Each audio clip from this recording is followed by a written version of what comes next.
বিয়ে শাদী কত সুন্দর, মসজিদে আসবে, বিয়ে হবে, মেয়ের থেকে ইজিন নিয়ে আসবে মেয়ের বাবা, মেয়ের ভাই, মেয়ের চাচা, মেয়ের দাদা।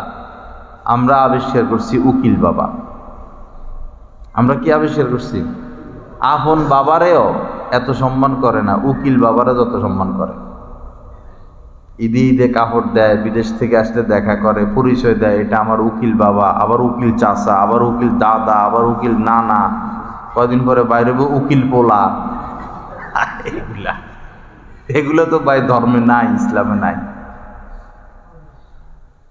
যারা উকিল বাবা মানে মূলত ওই সে যাইয়া মেয়ের থেকে ইজিন আনে, মেয়ের অনুমতি আনে, অনুমতি আনতে গিয়েও জবরদস্তি করে।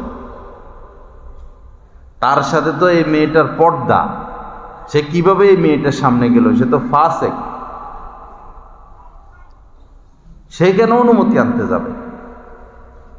কত সহজ যে মেয়েটার বিয়ে হবে, মেয়ের পিতা গিয়ে বলবে, মা তোমারে অমুক ছেলের সাথে বিয়ে দিতেছি, তুমি রাজি কিনা? বস শেষ। মেয়ে যদি চুপ থাকে, মেয়ে যদি কেঁদে দেয়, মেয়ে যদি হেসে দেয়, মানে চুপ। মুখ দিয়া বলাইয়া ছাড়বো, একটা একটা লজ্জা আছে না? কি করে সমাজে? ইয়ারে নিয়ে যায়, যে বিয়ে পড়াবে তারে নিয়ে যায়, ছেলে পক্ষেরও এক দুজন নিয়ে যায়, নিয়া একটা মিছিল নিয়া যাইয়া এই একটা শরমের কারবার, মেয়েটার সাথে জবরদস্তি করে তার মুখ দিয়ে কথা বাইর করা। এটা তো ধর্ম না, ইসলাম না, শরীয়ত না, সীমালঙ্ঘন। সীমালঙ্ঘন করে আমরা বিপদে পড়ি। বিয়ে কত সোজা। একজনের যদি 20টা মেয়ে হয়, এই 20টা মেয়ে বিয়ে দিতে তার 20 টাকা খরচের সিস্টেম আল্লাহ রাখেন নাই।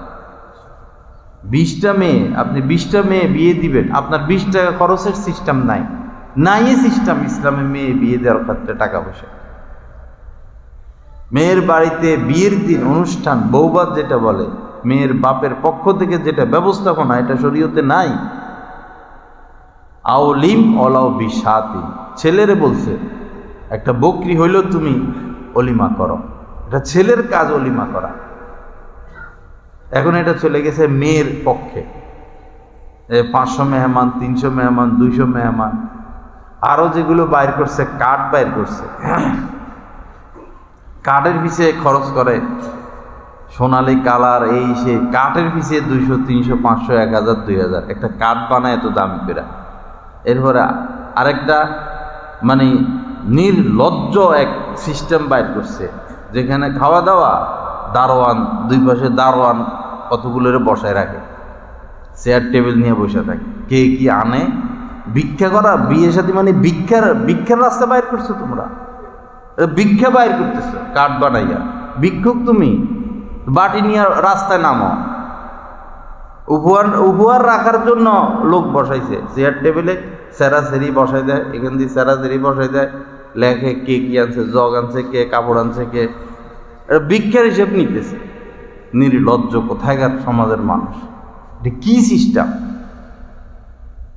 এর থেকে রাস্তায় নেমে গেলেই তো ভালো।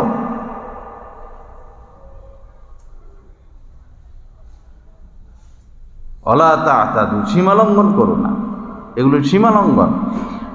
সারা মেয়ে স্বামী স্ত্রীরে বসাই দিব স্টেজে, আর ছবি তোলা, ছবি তোলা, ছবি তোলা, এটা এটার বোর সাথে দেখা, এটা এটার বোর সাথে দেখা, গল্প, একটা জিনার আড্ডাখানা বানাইয়া ফেলে। আল্লাহর রহমত আসবে কেমনে? পরের দিন এটা জামাই বোর মধ্যে ভেজাল শুরু হয়, 1 সপ্তাহের মধ্যেই তো পরে ভেজাল শুরু হয়, কারণ রহমত পায় নাই, দোয়া পায় নাই।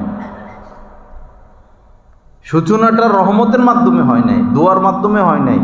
হাজার হাজার পাপের ডিপুর মধ্যে বিয়েটা শুরু হয়েছে, দাম্পত্য জীবন শুরু হয়েছে। সবার বউ কোনো পর্দা মর্দা নাই, তো কার বউ বেশি মোটা, কার বউ বেশি চিকন, কার বউ বেশি সুন্দর, কার বউ কালা। পরে মন খারাপ হয় না? যার স্ত্রী কালা তার মন খারাপ হয়, যার স্ত্রী মোটা তার মন খারাপ হয়, আরে অমুকে কি সুন্দর পরি বিয়ে করে আনছে, আর আমি এটা কি আনলাম, মন খারাপ হয় কিনা? ঘরে অশান্তি আসে কিনা? এ অশান্তি কে ডাইকে আনে? আল মারআতু আওরাতুন, মহিলারা গোপন থাকার বস্তু। তাদেরকে গোপন রাখো। অকারনা ফি বুয়ুতিকুন্না, মহিলাদেরকে বলছেন তোমরা ঘরে থাকো, ইজ্জতের সাথে থাকতে পারবা। ওয়ালা ইউবদিনা জিনাতাহুন্না, তারা যেন তাদের সৌন্দর্যতা প্রকাশ না করে। এখন সৌন্দর্যতা প্রকাশের প্রতিযোগিতা, তো কয়দিন সৌন্দর্য দেখাবো? 60 বছর পরে, 70 বছরের মাথায় যখন দাঁত পড়ে যায়, চুল সাদা হয়ে যায়, তো এই বুড়ির সৌন্দর্য দেখতে আর কে আসে? কিন্তু কলঙ্কময় অধ্যায় তো রয়ে গেল। তার 25 বছরের বয়স এই কলঙ্ক, 22 বছরের বয়স এই কলঙ্ক, কলঙ্কময় অধ্যায় তো রয়ে গেল, সেটা তো লিখিত হয়ে গেল। এখন তো সাজাভোগের পালা। সুন্নত শরীয়তের বাহিরে না যাই, বিপদ ডেকে না আনি। আল্লাহ পাক সহি বুঝ দান করেন। আল্লাহ পাক কোরআন হাদিস মোতাবেক আমাদেরকে চলার তৌফিক দান করেন।